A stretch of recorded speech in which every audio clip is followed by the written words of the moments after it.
Hello and welcome to another fun-filled edition of Adam's Music Box, where today I want to talk about the father of an instrument that happens to be one of my very favorite instruments, the vibraphone. Now, Lionel Hampton is unique for many reasons because he is older than the vibraphone itself. He was born in 1909, and it was only in 1916 that the vibraphone was invented.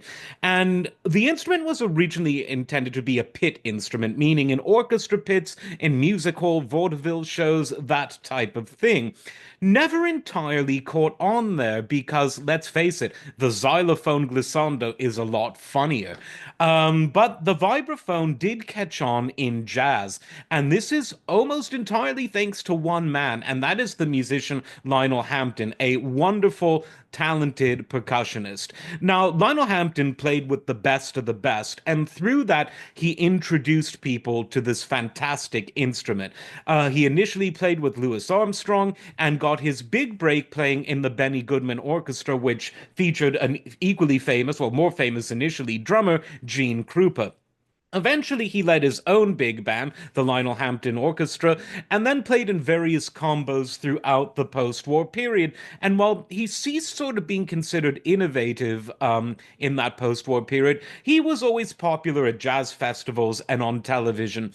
But I think that one thing that we have to remember is there would be no jazz vibraphonists, at least not in the way that we know them, if not for Lionel Hampton, because he took an instrument that was never intended to be played in this sort of swinging improvisational setting, and he made it so that vibes are almost exclusively associated with jazz. Sure, there are some modern classical compositions that have them, and yes, they appear every now and then in pop music, but it's usually jazz-derived pop music. But it's really in jazz and jazz-related genres, whether it's acid jazz, jazz funk, jazz fusion, that you see the vibraphone, and that is thanks to Lionel Hampton. He is the father of the instrument, the way that Baby Dodds and Gene Krupa can be considered the founding fathers of the modern drum set. And just think at all of the great people who followed in his footsteps. There's, of course, Milt Jackson, who in the 40s and 50s and beyond, and well into the 70s, had a wonderful career